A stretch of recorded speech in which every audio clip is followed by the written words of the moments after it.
How's everyone doing? I have the hiccups. Seems fine. Not stressed about it. Hey Steph, how are you feeling? Baby. How's being in the hospital and living there for a little while? Hey Christy.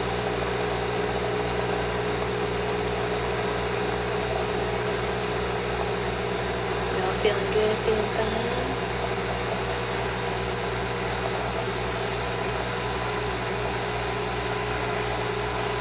So fun, you should try one flexible and the close.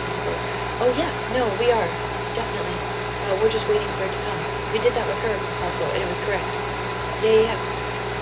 We did sneak peek, for sure. I mean, I'm clean and she's still cooking, so it could be worse. That's fair. All good things. Hey, Anya, Lasagna. I'm not even gonna get over that. I think that's so funny. Hey, Slava. Why do I find that so entertaining? I don't know. It's funny. Clean is good. I'm clean also. Took a shower. She let me take a shower because I figured out a trick. If I give her a baby toothbrush, so this is what I have to do. I brush my teeth in the morning, like you do, and I let her watch me brush my teeth. And then when I want to go get in the shower, I put her in her bouncer and I give her her fake toothbrush that we got from a pediatric dentist. Not a fake toothbrush, but it's a baby toothbrush. She brushes her teeth while I shower. And she loves it. So that's how we do it now. That's how mommy showers. Yeah, gnawing is fun, and it teaches them that toothbrushes aren't scary, so it's all good. All good. Good morning, Heather. James even did a scalp. Oh, that is exciting. Wow. Whatever works, yeah, seriously. It's building good habits, that's right. Yeah, our farmer's market had a pediatric dentist come by to like give info and stuff, which was cool. And that's where we got the toothbrush. I had actually already bought her one, but now we have two that are different. The one that I bought her, I don't feel comfortable letting her have when I'm not holding her because it's like long and I don't want to stick it. I don't want to like stick it down her throat or anything like that. So I would never give her that when I'm not like holding her or whatever, or like right there. Like if I'm in the shower, I only give her things that are like super safe, even though I can see her. Like I sit her right outside the shower and it's glass. But the one from the dentist is a circle. With just a little brush on the end of it, and she just kind of gnaws on it and holds it with her hand, the circle part. Imagine I get my grad bag over the same days. That would be amazing, Andrea. Oh, I hope you do. It's a beautiful one. I picked you a good one. Connor insists on brushing his own teeth. I get that. I get that.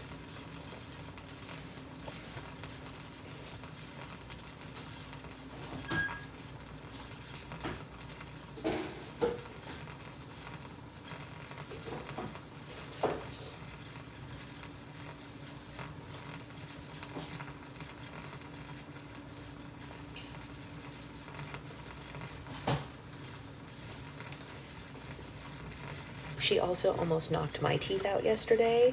Happy birthday, Andrea. I hope it does arrive today. And since she almost knocked my teeth out, I had to take part of one of her toys away. Just part of one. Because it's a soft toy, but it had like a hook to hold it onto the stroller. And that hook was plastic, and she flung it at me, and it hit me in the teeth. And I was like, wow, I'd like to keep my teeth. So we took off the hook. Gave her back the stuffy. Yes, that's what we did. That is what we did. Alright, let's have some coffee. Mommy needs coffee. Yeah, she definitely has an arm.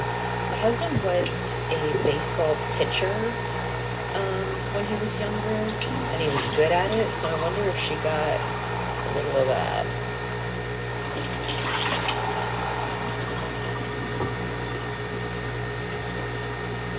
Spicy. She really is spicy. Yeah, I wonder if she's gonna like play softball or something, you know? She throws really well. for her age, it's wild. Like, give her a ball and she goes like this. Like, she doesn't just like drop them, she like throws them. So, we'll see. Maybe she takes after her dad in that regard. She can be a pitcher or something.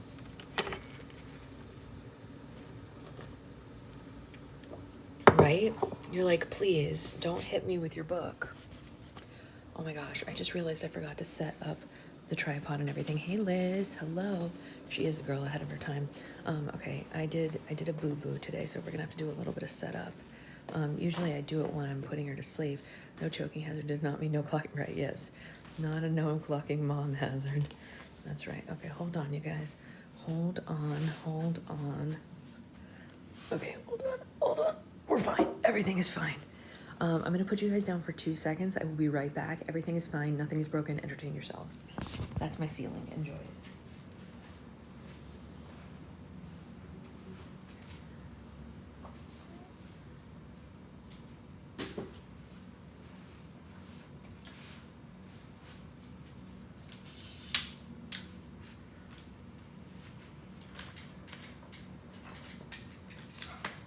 Okay, here's the book.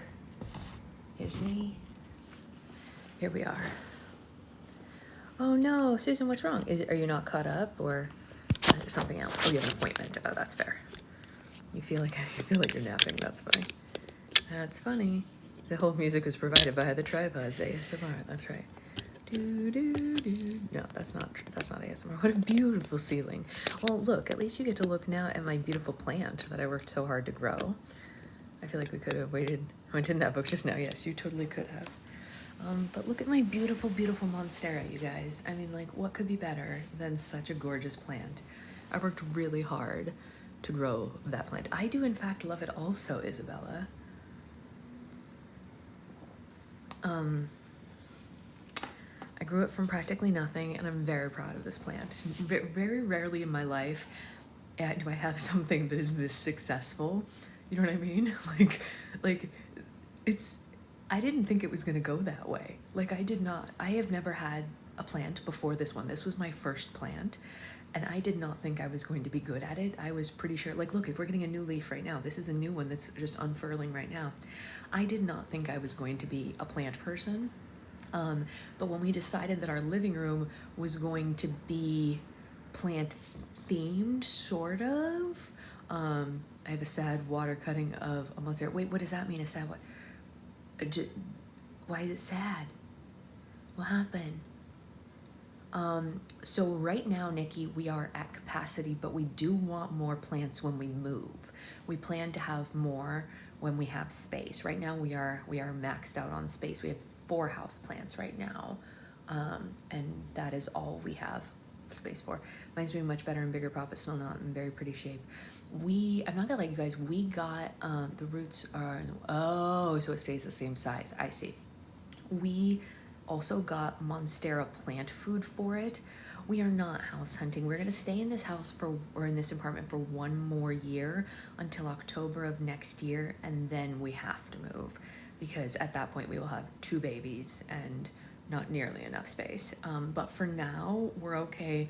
Once I clean out the slime room, make it her bedroom, we'll clear out a little bit of here. We'll kind of have a little bit of a normal life, and then the new baby will come, and the new baby will live in our room for the beginning, just like she is. And then we'll be here for just that much time. And then we like have to move in October. But the problem is, like, where? Because my husband's company is making him go into the office. Oh, because you have cats. See, my husband's allergic to cats, so that wasn't a consideration for us. My due date is early May, approximately May 8th, give or take. But if they come at the time that she came, like early like she did, they'll be an April baby. She was supposed to be a February baby and she came in January. So we'll see. I know, it's so awful what they're making them do. They had a seating chart meeting yesterday. So, I mean, on the plus side, he gets his own office. So there's that. I would love to see the plants. Yeah, it's so frustrating having to go back. I know. He was like trying to figure out yesterday, like what his schedule could be that would allow him to see the kids either in the morning or evening. It's so awful that they do this now when they don't need to. productivity is up way, way, way high in his industry with work from home. So like why, oh, that's fair, Mary. April 12th, wow, you're right there. April 12th and May 5th, or May 2nd, why can't I read? They're gonna lose a lot of stuff. I know, Jillian, you're 100% right. We talk about that all the time. It's absolutely about control. And the project that they are working on, I can't talk about it obviously because I can't say where he works, but the project that they are working on is definitely going to suffer because of this. And I don't know if it will ever be finished as a result of this decision. Yeah. At least my boss basically said, touch the building at least once a week. Right. They're requiring, unfortunately, that they are in the office at minimum from 10 to 4, but they have to also be there outside of those hours and complete 8 hours a day. They don't care if it's before 10 or after 4, but you have to be there 8 hours. Yeah. But the problem is they're also taking away their home computers, so like they can't even do extra work at home. They're taking away the like heavy work computers. Like our regular personal computers aren't going to be able to sustain the type of work that he does. No way. You have to have a heavy duty work computer for that. So like basically all that extra work that he usually does, they're losing that. That's on them. Oh well. You don't want your free work? You're not gonna get it now. Sucks to suck, motherfuckers. Yeah, anyway. So that was part of the decision for me to become a stay-at-home mom, is because the kids always have to have somebody, and if he's not here, it's all on me, you know? Which is fine. I'm happy to do it for them, but we do wish that he was here also. I think that they will, Amanda. I very heavily think that they will. Okay, I'm gonna say one more thing before we read that makes it even stupider. You guys wanna know the stupidest part of the whole thing? They are making anyone within a 30-mile radius go into the office. His team, not the whole project, just his portion of the project. His team is, I think, 25 people, something like that, on just his team. Guess how many of them live in that 30-mile radius?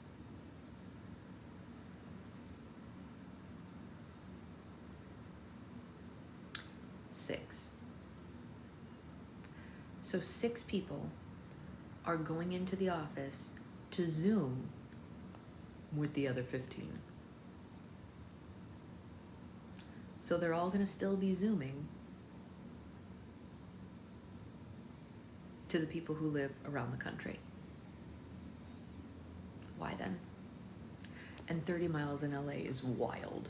It's wild. It's a really long commute. We are at like 28 miles. We got real unlucky. We live with, like, if we had just moved like 2 miles further away, we wouldn't have to do this. How silly is that? Yeah. So he is going into an office to Zoom with people on the other coast, in the middle of the country, in other countries. Right. Why not Zoom from home? I agree. Yeah. In LA, 30 miles is monstrous. We can't. So as soon as they implemented this, now if you're going to move, you have to get CEO approval. We can't. Yeah, I wish we could. We really would like to. One of his guys, I can't say what they are, one of his like people that works under him took the chance, and even after the announcement, bought a house in San Diego without approval. I'm like, bro's gonna lose his job. Bro's gonna lose his job.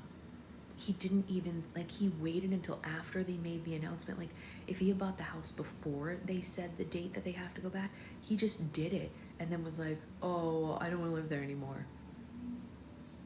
I wish we all could do that, but we need to work. One of us needs to work anyway. Can you even believe it? Anyway, enough of that. Let's read Lana Stories. I'm going to pin this so that everyone knows what we're reading, so that people don't ask what we're reading, even though they will anyway.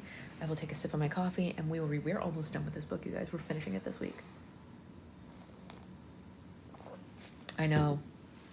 The audacity of a man. Tell me about it.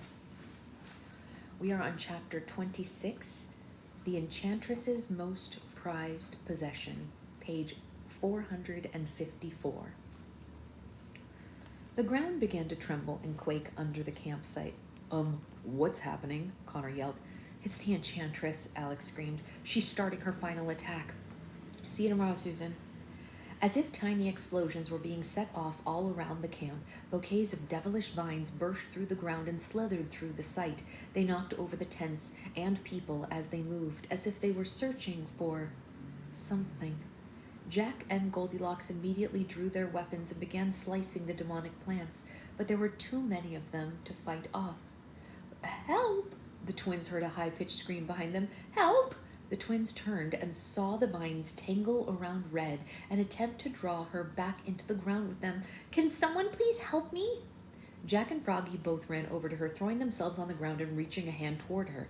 Red was almost all the way underground. Only one of her hands was free. She looked to Jack and then to Froggy. If these were the last moments of her life, she had to decide right then and there who she wanted to spend them with. Red grabbed a hold of Froggy's hand. He was shocked to see her hand in his. You chose me, Froggy said, looking into her eyes. Both of them recognized the significance of this moment. Yes, I choose you, Red said, and a small smile appeared on her face. She pulled him in a little closer and kissed his slimy green lips, not repulsed by his appearance or his texture whatsoever. The vines climbed over Red and began wrapping around Froggy too. Jack grabbed a hold of one of his legs and then Goldilocks grabbed the other. The vines were too strong for them and pulled Froggy and Red free, but Jack and Goldilocks weren't giving up. The vines moved past Froggy and began growing all around the group, pulling up all four of them from the ground. I agree, good choice, Red. Alex and Connor were on their way to help when they heard another cry. Oh, Butter Boy! Trollbella yelled from across the camp, and the vines had wrapped around her and were dragging her into the ground too. Connor grunted and looked around. Oh, can someone else save Trollbella? He called out, but all the other trolls and goblins were too afraid of the vines to even go near her. Please save me, Butter Boy! Trollbella cried. Oh, okay, all right, fine, I'm coming, Connor yelled, and he and Alex changed course and ran for the Troll Queen instead. Connor grabbed Trollbella's hand, and Alex grabbed Connor's feet. They tried to pull her free, but the vines were just too strong. This would be so romantic if it wasn't about possessed plants pulling us apart, Butter Boy, Trollbella whispered dreamily into Connor's ear. Alex, you have to let go of me, Connor yelled behind himself. You cannot let the vines get you. I'm not letting go of you, Connor, Alex yelled back. You have to save the fairy tale world, Alex, Connor said. You have to save the other world too. And Mom. Alex's grip all around her brother's feet tightened. I can't save anything without you, she said. Yes, you can, he said. It was always meant to be you. You're the one who got us here, and you're the one who's going to get us out. You heard the ghost. You're the heir of magic. You've got to defeat the Enchantress so that the world can go on. The vines wrapped almost completely around Connor, and Alex was shaking her head profusely. I can't do it alone, she said, terrified to lose him. Yes, you can, Connor said. I'm really sorry about this. And Connor kicked Alex off of him, and the vines consumed him entirely. They dragged him and Trollbella down into the ground, and they disappeared. Connor, Alex yelled after him, but it was no use. He was gone. Alex looked across the camp just in time to see the vines pull Red, Froggy, Jack, and Goldilocks into the ground with one final heave. As soon as Trollbella, Red, and the others clinging onto them had all been taken, the vines in the campsite disappeared into the ground. They'd come for the queens. Alex got to her feet and looked around in shock. In a matter of minutes, all her friends and her brother had been taken from her, and she had no choice but to finish this quest alone. It was up to her now. Bob ran up to Alex. Where were they all taken? Alex was wondering the same thing. She looked down at the large cracks in the vines that they had left in the ground. They weren't just in the campsite, but they stretched off into the distance as if the vines had left marks on their way to their destination. I have to go, Alex said, and she ran into the tent and retrieved the Wand of Wonderment. She placed it in the troll's satchel and threw it over her shoulder, and then Alex ran off into the distance, following the cracks in the ground as if they were a trail. But where are you going? Bob asked as he ran after her, but she did not respond. Alex? He tried chasing after her, but she was a third his age, and she ran 3 times as fast. Alex never stopped running. Her feet hit the ground in rhythm with her racing heartbeat. She was fueled by the adrenaline, but mostly by fear. She could have sworn that she heard Red screams and Connor shouts as they were dragged under the ground below her. She prayed that she would get to the enchantress before she could harm her brother or the others, and she wished with all her might that once she got there, she would have a plan on how to take Esmia's most prized possession away from her. Alex had to think of a way to steal Esmia's pride, not only for a moment, but for the rest of her life. What could she say or do that the enchantress would take to heart and not brush off? How could Alex emotionally scar Esmia so deeply that her pride would never return completely? Could an evil enchantress take to heart anything that was done or said by a 13-year-old girl? Esmia had spent a century imprisoning souls of kings, soldiers, and fairies in jars. Was someone like Alex even capable of leaving a mark on someone like that? And then, like a flash of lightning, Alex realized something for the first time. What she thought of as a disadvantage was actually in her favor. It's because she was a 13-year-old girl that she had the greatest chance of bruising the enchantress's ego. If Alex could muster up enough courage to say something to the enchantress that a king or fairy never had the bravery to before, perhaps it would have an even greater effect on her.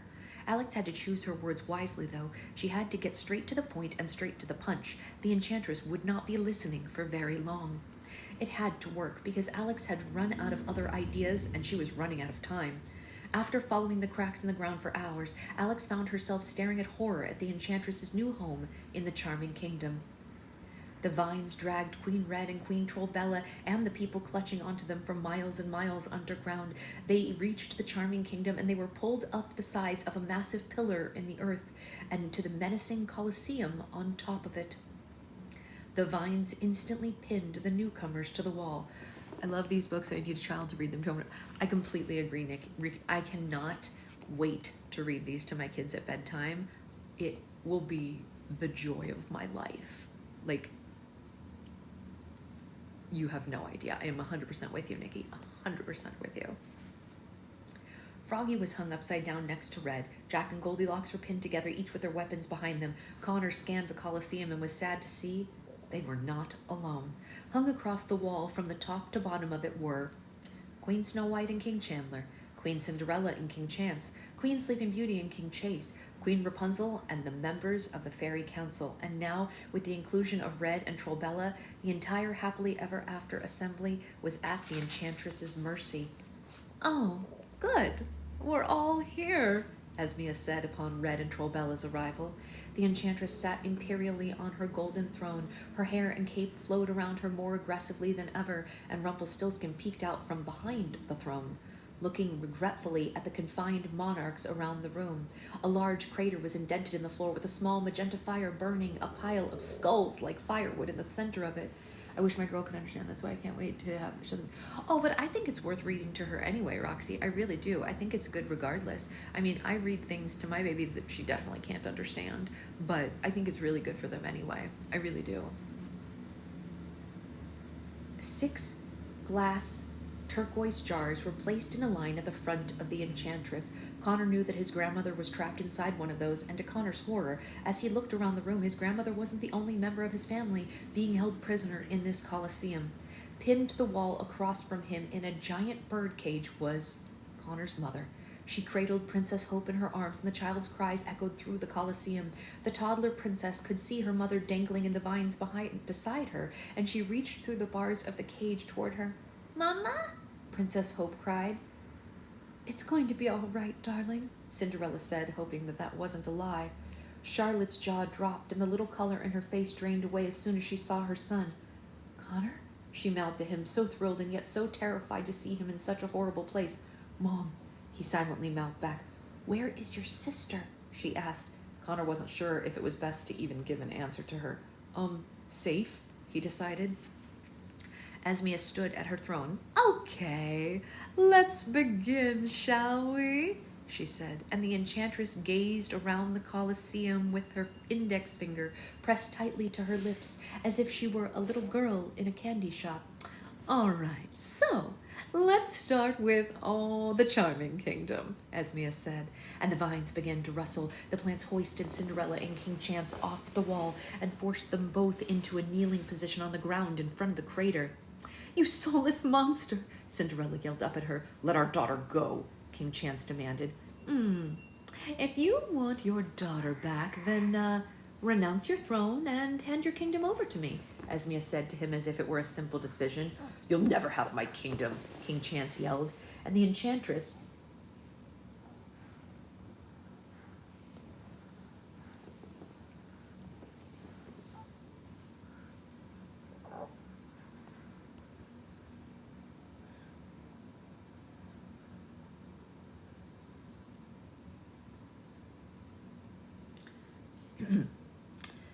The enchantress glared at him through her long lashes. Fine, she said, and Esmia snapped her fingers and the vines reached through the cage and pulled Princess Hope out of Charlotte's arms.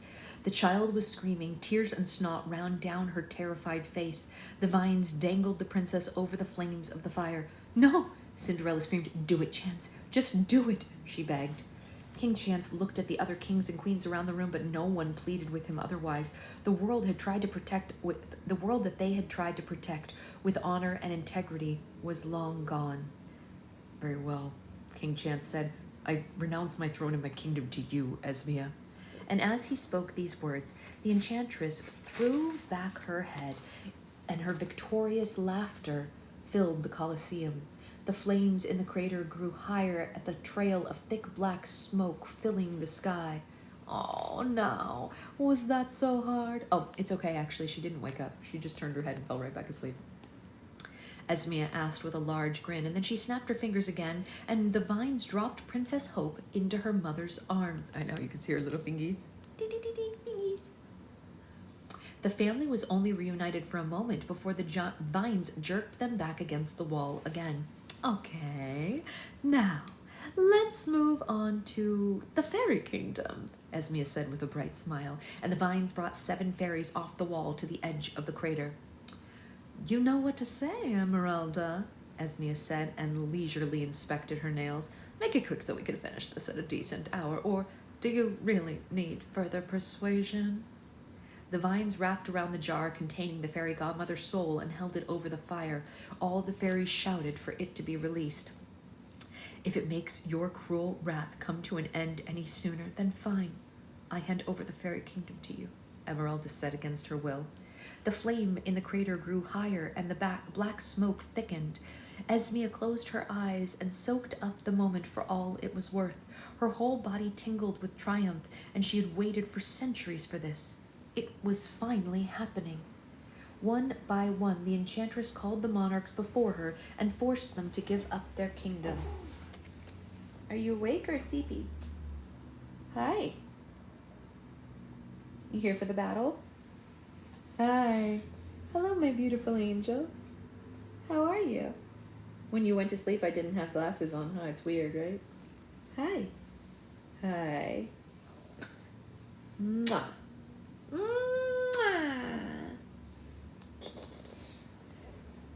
Let's see. Snow White, Sleeping Beauty, Rapunzel, and Trollbella all renounced their thrones with teary eyes and heavy hearts, and with each surrender, the magenta flames rose higher and higher, and the smoke condensed. I just have one thing to say before you put me back on the wall, Trollbella said, begrudgingly staring at Esmia with intense eyes. You stopped my dancing, and for that, you will never be forgiven. Do you want to go to the play mat? Yeah, you want to play? We can go play. That's okay. We'll move over to the play mat. Ooh, ooh, ooh. Oh, hold on one second. Okay. Okay, we can go play. That's okay. Yeah, you want to play? Whoops. You want to play with Stanley? Do you want to play with Stanley? He's been waiting for you. Stanley was waiting for you, my princess. Yes. Yes, he was. He wants to play. He's very excited to see you this morning. Yeah. Oh. Whoa, whoa, whoa. Okay, let's get our friends. Let's move this out of the way. There we go. All right, Tower of Terror. In 3, 2, shoop. There we go. There we go. All right. Tower of Terror. The real Tower of Terror is happening inside the story right now, am I right? They're up on a pillar, right? Yeah. Not good. Bad, bad, not good, you guys. Bad, bad, not good. But guys, we are almost done with this book. I think I remember how this one ends, and I think you guys are gonna scream. I think you're gonna scream. Anya and Naisa, do you remember? Because I think I remember. Yeah. Chris's picture's on the back of the book. Oh yeah, definitely. Okay, here we go. The enchantress, along with every other person in the Colosseum, just stared oddly at the small troll queen, not knowing what to make of her statement. But finally, there was only one ruler left to relinquish her throne. Last but certainly not least, I call Queen Red Riding Hood of the Red Riding Hood Kingdom to the floor. Red gave a small squeal at the sound of her name. The vines lifted her to the front of the crater. Froggy fought desperately against the vines hanging onto him as she moved away. Queen Red, do you willingly surrender your kingdom to me? The enchantress asked as if she already counted on Red's submission. Red looked up at Froggy, at Jack, and Goldilocks for strength. She knew that with her renunciation, the enchantress would have successfully conquered their entire world. Well, Red peeped, I'm not really sure that I'm in a position to do that. All trace of accomplishment vanished from Esmia's face. As if it weren't already impossibly high, the tension in the Colosseum then grew. Excuse me? Esmia asked with a terrifying scowl. Red went pale. It's easy to explain, Red said. Her hands trembled as she spoke. Unlike everyone else here, I am an elected queen. My kingdom doesn't necessarily belong to me. It belongs to all the Hoodians. Connor, Jack, Froggy, and Goldilocks were beaming proudly at her. I just got chills, you guys. I just got chills. Even if Red had only bought them 1 minute, it was a minute not owned by the enchantress. Esmia continued to gaze frighteningly at Red and contemplated her next move. Very well, she said. I'll just have every last person in your kingdom killed until you're the only one left. No, Red yelled. I lied. I'm sorry. I'm the only one with authority. I call the Red Riding Hood Kingdom, and it's not the Hoodian Republic. An evil smirk came back to the enchantress's face. Well, then I suggest that you proceed, Esmia said. Red's eyes filled with tears. She never thought she would be robbed of her most prized possession on the journey, which was her kingdom. Queen Red started, but her voice trailed off. Yes, just get on with it, Esmia ordered. Red continued with difficulty. I willingly hand over my kingdom to...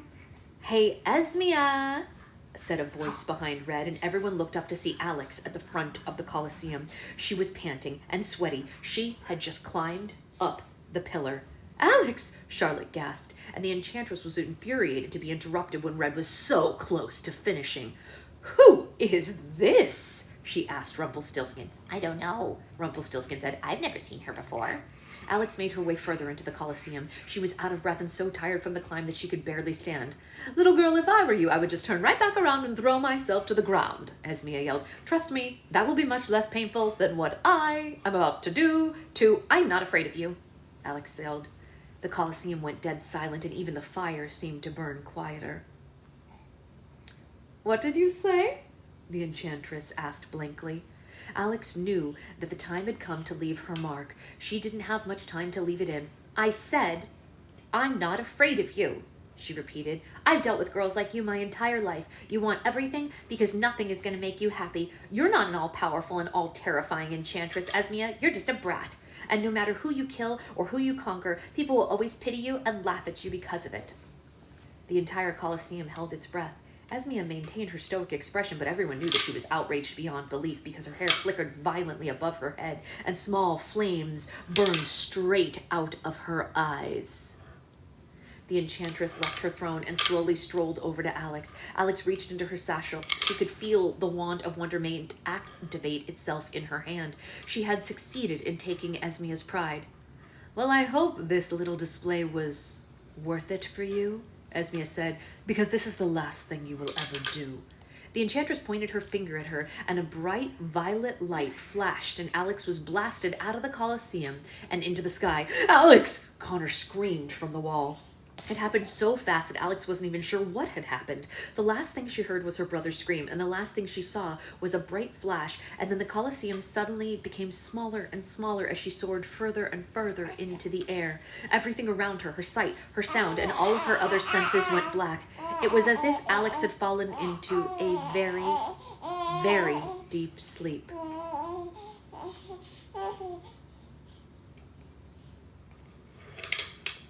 Whoa. Uh-oh.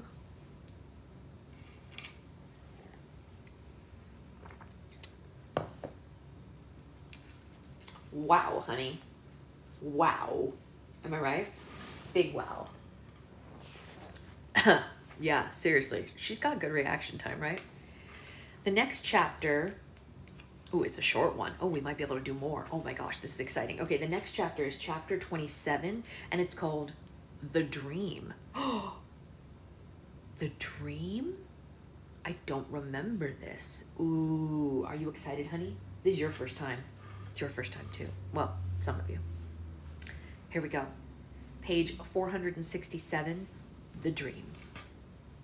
Alex slowly opened her eyes one at a time. She was lying on the ground facing a dark ceiling. She didn't know where she was and she didn't remember how she had gotten there, but she got to her feet to look around. Alex was standing in a dark cave. A lantern was on the ground beside her. She picked it up and she journeyed deeper into the cave. There was something about this place that Alex found very comforting. Despite its darkness and mystery, for whatever reason, she knew that she was safe here. Up ahead, she saw a light and she continued toward that light as two large boulders came into view. There were two little girls standing on top of the boulders, and two were standing beside them. As she got closer, she was able to make out what they were wearing. The first little girl wore a skirt, a sweater, and a headband, just like Alex. The second little girl wore a long nightgown and no shoes. The third little girl wore a puffy dress with an apron over it, and the fourth little girl had braided pigtails and wore silver shoes. Honey, this is the moment. This is the moment. Here, have Stanley. You gotta stick with me for this one, honey. This is it. This is it. All four of the girls stared blankly at Alex as if they were waiting for her to say something. Who are you? Alex asked the girls with a smile. You know who we are. Oh, sorry. Wait, that should have been an accent. I think I know who this person is. I think I know. You know who we are, the little girl with the nightgown said. Can we finish this one? What do you think? I'll read it to you. How about that? Alex raised the lantern higher and she took a second look at them. I do, she said. How do we know each other? You want to sit up? Whee! Very good, honey. You know us, but we don't know you, the little girl in the silver shoes said. She spoke with an adorable twang in her voice. No, I'm afraid I don't know you, Alex said. You'll figure it out if you think about it long enough, the little girl in the sweater said in a charming British accent. You all do look very familiar, Alex admitted. It's as if I've met you before or seen you in a movie or maybe read about you, Alex gasped. Wait a second. Are you all who I think you are? The girls shared an amused smile. Hello, I'm Lucy Pensive, the girl said in the sweater, and she curtsied. I'm Alice, the girl in the apron said. Dorothy Gale, the girl with the braids said. And I'm Wendy Darling, the one in the nightgown said. Alex couldn't believe what she was seeing. But you're all the girls that I grew up reading about, she said. I used to pretend that I was you when I was little. All I ever wanted to be was one of you and escape into my own magical world. Well, it sounds like you got what you wanted, Alice said, and Alex lowered her head and looked at the floor. Alice was right, but it was impossible for Alex to be happy about it anymore. What's the matter, dear? Wendy asked, and Alex sighed. I used to think of the land of stories as paradise, like it was my own personal safe haven, she told them. But now that the evil enchantress has taken over all the kingdoms... Oh my, Lucy said. Sounds like the White Witch. Worse, Alex said, and she put it into terms that they could understand. She's got the White Witch's greed, the Wicked Witch of the West's anger, the Queen of Hearts' temper, and Captain Hook's vengeance. All the girls shook their heads and showed their sympathy. Well, that's just horrible, Wendy said. Greed, anger, and a temper? Oh my, Dorothy said. Can you melt her? I wish, Alex said with a laugh. Well, can Aslan prance on her? Lucy asked. Unfortunately, no. Can you feed her to a crocodile? Wendy asked. I don't think so, Alex said. But then how are you going to defeat her? Alex asked. My friends and I are trying to build a powerful wand, Alex said, and she excitedly reached for the satchel to show them, but it wasn't around her shoulder.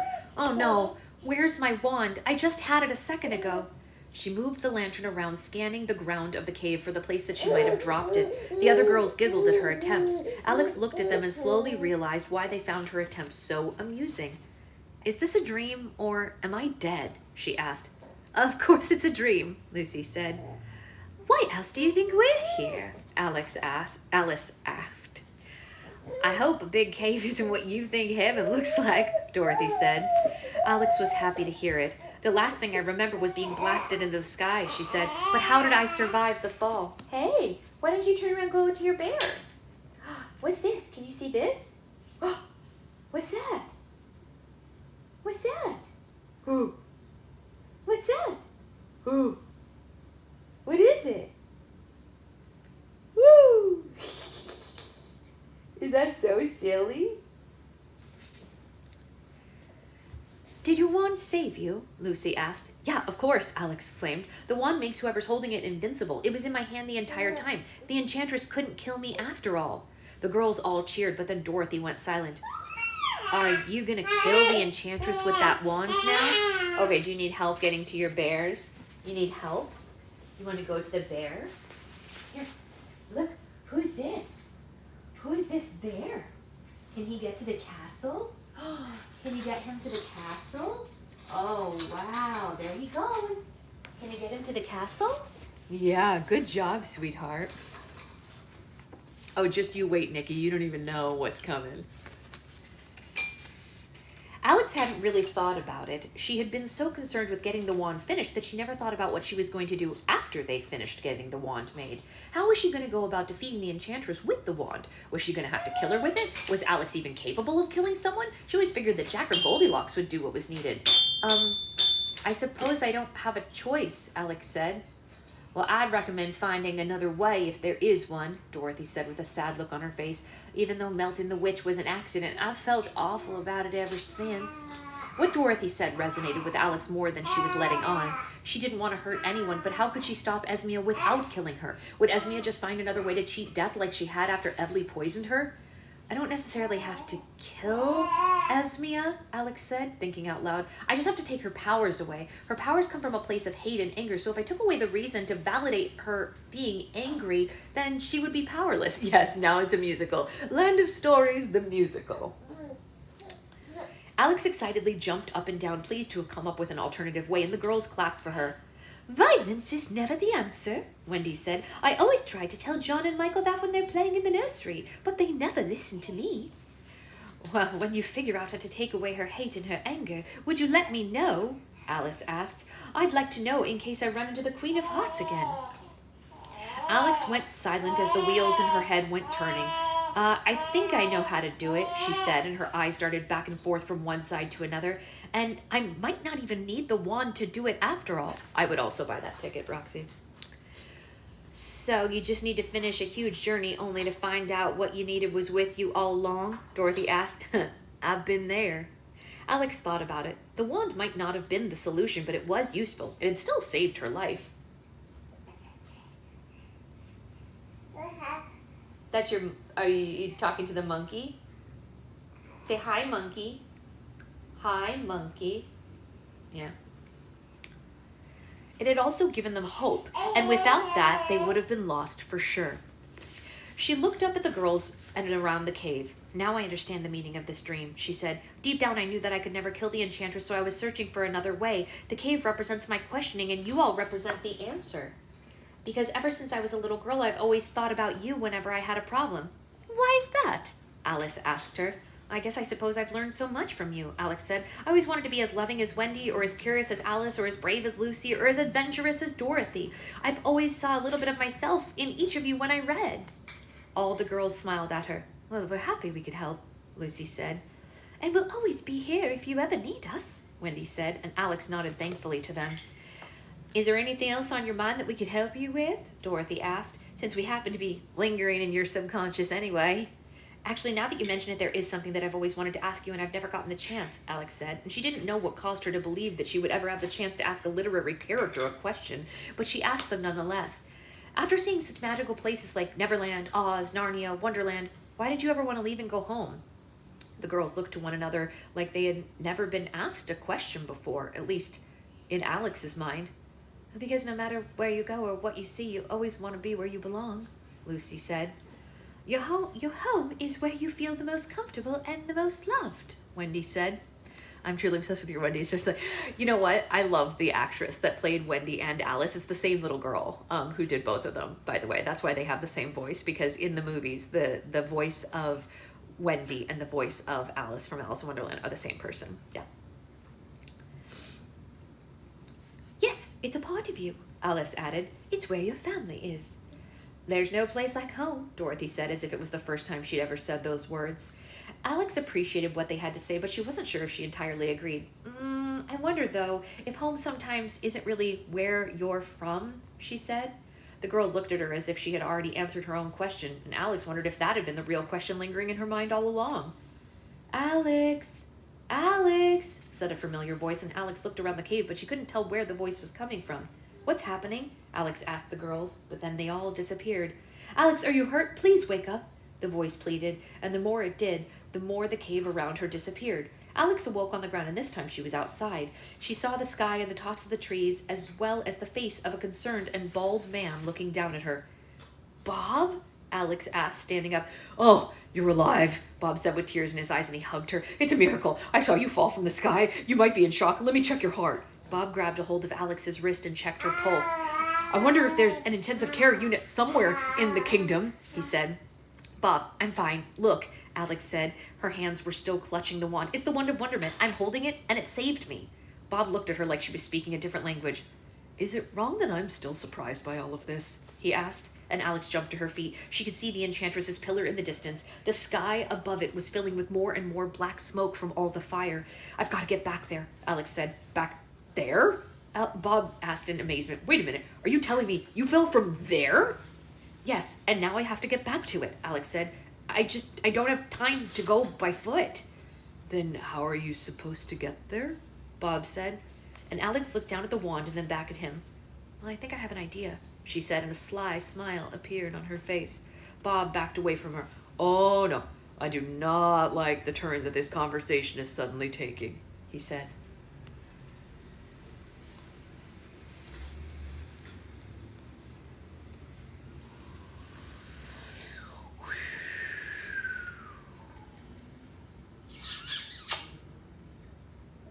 Hi.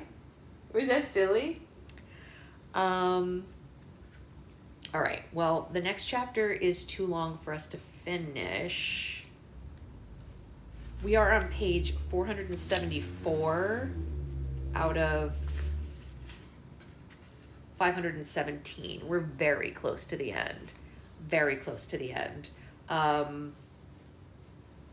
Maybe we can read like part of this chapter right now and then see how far we get and then finish it tomorrow with the next chapter. Or, wait, hold on. Okay, so chapter 28, 29, and 30. There's 30 chapters, and we have 2 more days this week. So yeah, let's read part right now, because even if we only get half, if we read a chapter and a half tomorrow, then just 1, and we, I think that's good. Okay, ready? Chapter 28, The Greatest Magic of All. Dun, dun, dun.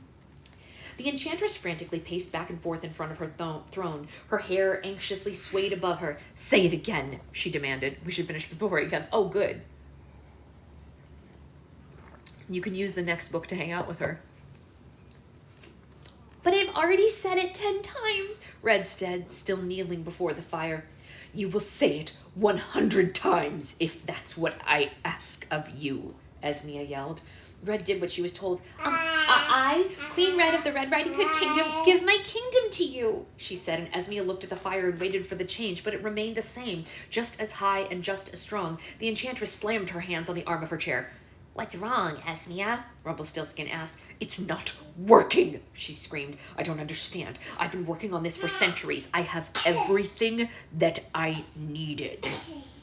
Charlotte was sobbing hysterically in the birdcage. You horrible, Horrible, horrible creature, she cried. How could you do that to just a girl? I told you to shut up, woman. Esmea yelled at her. She could barely think. Charlotte continued her sobs, mourning louder in spite of Esmea's screaming. As far as Charlotte knew, her daughter was dead and she was never coming back. Connor had been in shock ever since it happened, but as he watched the enchantress struggle, his spirits started to rise. Esmea needed all 7 of the deadly sins and the air of magic to activate the portal. Maybe his sister had successfully taken her pride, and maybe she had finished the Wand of Wonderment and was alive. Do you need help? Do you need help? Do you want to go in your chair for a few minutes? Yeah? You want to go in your chair for a few minutes? Wow. 1, 2, boom. 1, 2, 3. 1, 2, 3. Both feet in. 1, 2, 3. Both feet have to go in for this to work. You got to put both feet in for this to work. There you go. See? That's good. Do you want this one? Or this one? Or this one? Or maybe this one? Or your chewy? You have so many options, my darling. Bless you, girly pop. It's nice when you're over there because then I can read to the screen and to you at the same time, huh? Yeah, we can do both. The dreadful witch Hagatha must have lied to me, Esmea yelled. The fire should have grown into a portal to the other world as soon as I conquered the past, present, and future and mastered all 7 of the deadly sins: lust, envy, sloth, gluttony, greed, wrath, and pride. A strange look came to the enchantress's face as she thought of the spell's ingredients. She looked at the spot where Alex had been standing when she blasted her into the sky. To everyone's surprise, a giant smile suddenly appeared on Connor's face. What's the matter, Esmea? Connor said. Did a little girl take away your pride? The enchantress jerked her head toward him like a hawk finding its prey. What did you say? Esmea snapped sharply. What are you doing, Connor? Froggy whispered to him. Don't make her angrier, Jack said. Connor ignored them. I said, a little girl took away Esmea, the enchantress's pride. He called it out so that everyone in the Colosseum could hear him. That's why you can't complete the spell. A whisper murmured through the Colosseum between the kings and the queens. Was Connor taunting her, or was this actually true, what he was saying? Silence, Esmea ordered them. If you think my pride could be taken from me, you're all insulting your own intelligence. Bring me that boy. The vines lifted Red back against the wall and placed Connor in front of the fire instead. No, Charlotte yelled. Don't you dare hurt him. Butter boy, Trobella yelled. Connor wasn't afraid. What, you're gonna kill me too? He asked. As a matter of fact, I am, the enchantress said. Oh, good one, Connor said spitefully. Way to make yourself feel better, Esmea. Kill another innocent child. That really shows how prideful you are. What are you going to do next? Club a couple of baby seals? The enchantress had enough of him. Any final words? She said, and Connor had to think about it, wanting to make whatever he said count. Well, you're ugly, and you smell bad, he said, and where I come from, everyone thinks you're green, and that you have horns. Esmea raised her hands in his direction, and Connor braced himself. Esmea, look! Rumpelstiltskin yelled and pointed to the sky. Flying toward the Colosseum was a large white horse with massive wings, and as it flew closer, everyone in the Colosseum gasped when they saw who was steering it. Alex! Connor screamed. You're alive! Charlotte screamed from her cage. The horse landed in the center of the Colosseum, and Alex jumped off its back. She commandingly raised the Wand of Wonderment and pointed it right at the enchantress. Miss me? Alex said. The enchantress could not believe what she was seeing, as if her day couldn't get any worse. She waved her hand and the vines dragged Connor back against the wall. Whoa, sorry about that. Alex, don't waste any time, Connor yelled as he was dragged off. Just zap her. Just strike her right dead. Esmea waved her hand again and the vines covered Connor's mouth. The enchantress glanced sideways at Charlotte in the cage, and all of a sudden it dawned on her. She wasn't the fairy godmother's granddaughter after all. Esmea slowly strode over to Alex. She looked her up and down like she was an interesting piece of art. So you're the fairy godmother's real granddaughter, I take it, Esmea said, and she began circling her. Alex never lowered the wand. She was ready to strike if Esmea showed any sign of doing the same. It's interesting that we have so much in common, Esmea said. We're both from the same place. We both have magic in our blood, and we both possess extraordinary ability. We're nothing alike. Alex snapped. I could never do all the horrible things that you've done. And then a smile appeared on Esmia's face. Oh, that's where you're wrong, she said. You see, I came into this world just like I'm assuming you did, full of excitement and promise. I wanted to do so much good work, help so many people, and give as I could to those who needed me. But then I learned a very harsh lesson. The world doesn't always give back. I'm not a tragic case of the world. I am the world. Cruel and unfair. I'm not a fairy tale. People are not born heroes or villains. They're created by the people around them. And one day, when your bright-eyed and bushy-tailed view of life gets first-hand taste of reality, when bitterness and anger first run through your veins, you'll discover that you are indeed just like me, and that will scare you to death. Alex shook her head and gripped the wand even tighter. No, Esmia, I will never be like you, she said, because I would rather have nothing and a big heart than everything and no heart at all. Everything went quiet in the Colosseum, and Esmia's hair began to flow above her out of control. Oh, snap! Connor yelled. You're gonna need some ointment for that burn, Esmia. He's ridiculous. He's funny, huh, honey? Is Connor so silly? Is he so silly? Yeah. Is he a silly boy? Esmia waved her hand and the vines covered Connor's mouth again. You're brave with that wand in your hand, Esmia said to Alex, but I'd like to see you cross me with it out of reach. Alex knew that this was her moment. If she wanted to defeat the Enchantress for good, this might be her only chance. I know, that's how I feel too, honey. Fine, Alex said, and she tossed the wand of wonderment to the ground. I don't need it, she said, and the entire Colosseum gasped. The Enchantress roared with laughter at Alex's carelessness. You stupid girl, she said.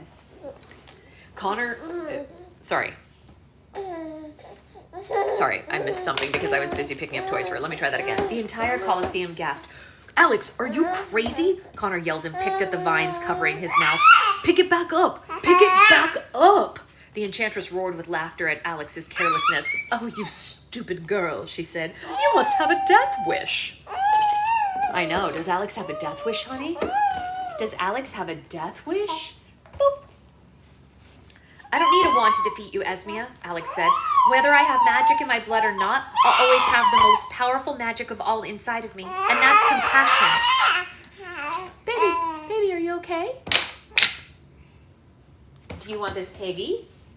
Piggy. You have your piggy? Yeah.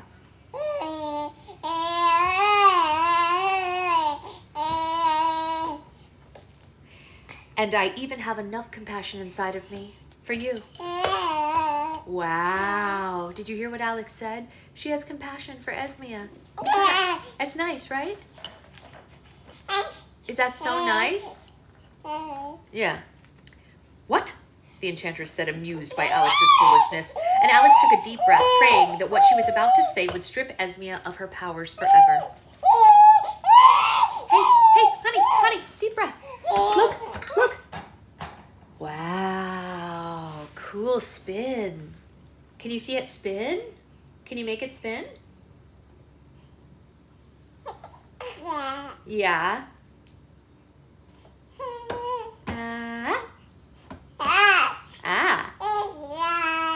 I know. And then what? And then what happened? Tell me everything. You want to give me a high five? High five. High five. Come on. That's only one finger. You have to do the whole hand to give you a high five. Well, one finger is not a high five, honey. That's a high one. How about high five? High five. High five? Thank you. Thank you for high five. Esmia, on behalf of everyone in this room... This is important, honey. Hold on 1 second. Esmia, on behalf of everyone in this room, I apologize for what the world put you through. Hold on, honey. Shh. I apologize for what the world put you through, and I forgive you for all the havoc that you tried to cause while you're healing. Oh. La, la, la, use our butterfly voice? Let's use our butterfly voice. La la la la la. La la la la la. Very beautiful. Here, look at this.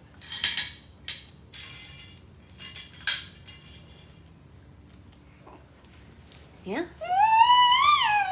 La la la la la. Are you done for the day? Yeah, okay. We're done for the day, but that's okay. There's more tomorrow. We will finish this book this week. Yeah, no, ma'am, I do screamies. That's right. She does screamies. Do you have anything else you want to tell your adoring public before we go have breakfast?